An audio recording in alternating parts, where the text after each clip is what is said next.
Okay, Grapeland Economic Development. What do you got, anything you want to? Anything you want to say? We're just glad to see y'all tonight. Next is, nothing else, any questions about this? Next we'll have mayoral FYI items. I'm not going to be long-winded tonight. First, I want to say that we're grateful of the donation Miss Hollister and her family of donating us a U.S. flag and a Texas flag. They're right here. So you want to take pictures of them, we see them right here. And that's, I'm really appreciative of that. I think Roger and I were talking about from time to time, we have flags that have the wind blowing, and it gets terrible after the month of March. When the wind is blowing and whipping those tail ends of the flag. We had one lady, and this is embarrassing. I don't really want to say this, but I got to. Drove through our city and asked us when we're going to take that old raggedy flag. And I told her now she had not been in war, and those of us been in war sometimes see how the flags look. Is that right, Mr.? That's correct. Okay. And we're appreciative, Ms. Hawkins. I have one thing to add to that. Please stand up and address it. We want to hear from you. Yes. You gave us something. If anybody needs flag disposal, get in contact with me and I will get them to a Legion, American Legion, that do actual ceremonies for flag disposals, including even the little ones you put in the yard or things like that. So just let me know and I'll get them somewhere. And there were Boy Scouts in Crockett that were collecting those. I don't know if they still do that, but anyway. Thank you again. The other mayoral FYI information on the item, we had a housing and urban development meeting a couple of weeks ago. I attended, and we're going to take some action tonight on part of this fair housing, but I want to address, we had the original people there, and they addressed the high need of housing now, and as you all know, veterans is now becoming a priority on this. I didn't realize this, and I've been to Houston and Dallas and Corpus Christi and several of the cities. I didn't realize we had that many veterans sleeping up under the overpass. But the lady and the original Mr. Pickle, who is the director of that region, he addressed all of us.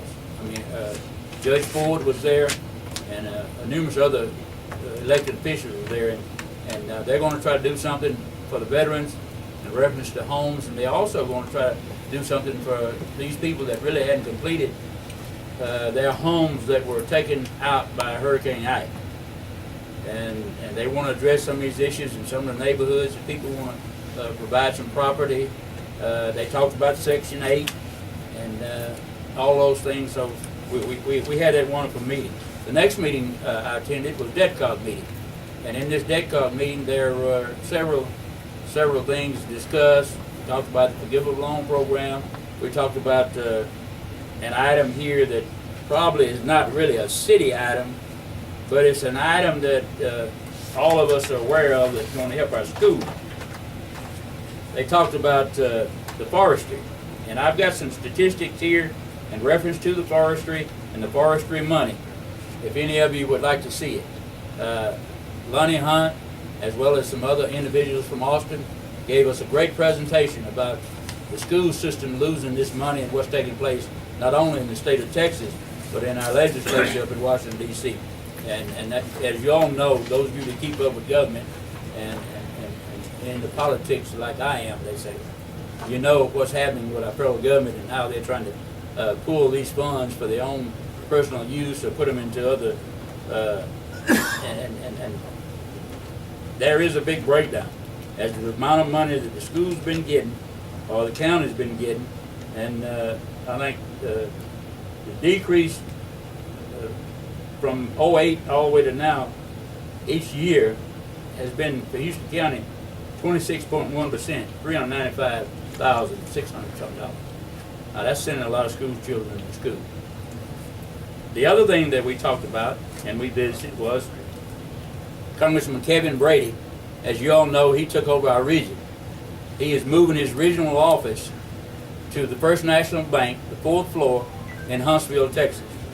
Any of you that want to talk to your congressman or have a complaint or have a problem, feel free to go to First National Bank It's really the bank right there as you come off the hill out of Walker County, passing the courthouse, first bank down on your right. Go in there and go up to the 4th floor and tell Miss, can't remember her name now, but anyhow, that you'd like to talk to her about some complaints or anything that you have concerning Congress. I know all of us have some complaints about Congress, but I just want to let you know what took place. The other thing, conference we attended was a mitigation plan that Judge Aaron Ford is working on for Houston County.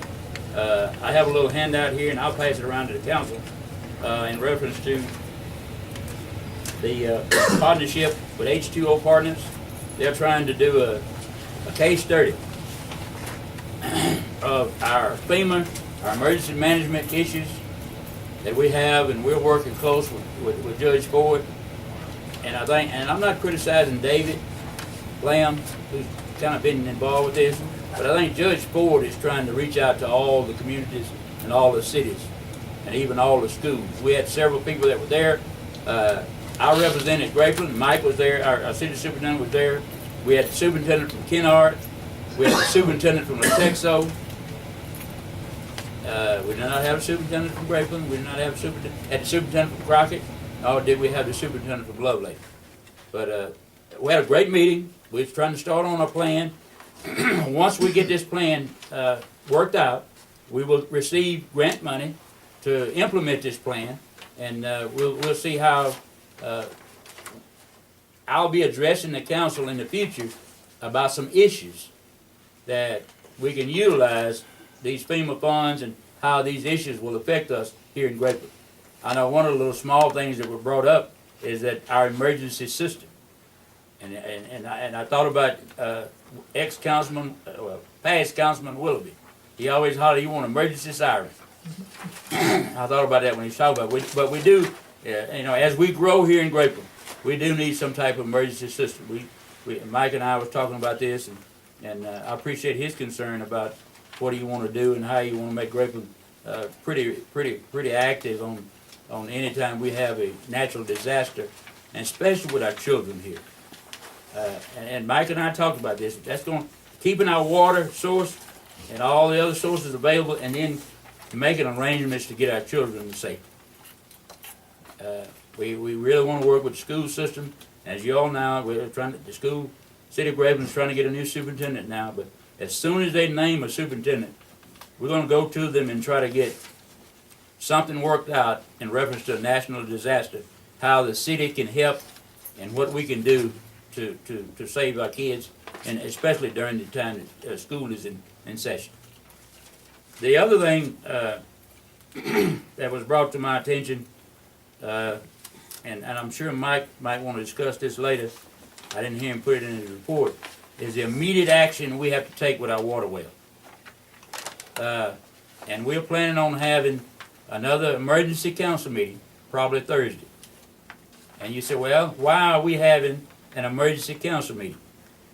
Our grant writer came in today, told us that if we don't hurry up and get this project taken care of, we're going to have the possibility of losing $222,000 plus $249,000. And I don't know about you all, but the ratio there of adding 81 and losing almost $500,000 is not good if we lose those funds. So we're going to have an emergency meeting, and the reason I didn't put this on the agenda as an emergency item tonight, because we just didn't feel like nobody wanted to stay here and review that all night long. That's an issue where we hope we can but we will post the emergency meeting. Now, some may ask, does this meet the emergency criteria? Yes, it does, because it covers everything with all the citizens of Grapeland. And it's an issue that we have to take not only imminent, but immediate action. Okay? So I'll stop there. We don't go. Any questions about anything I discussed? The next is new business. Consider and approve a proclamation to adopt April as Fair Housing Month.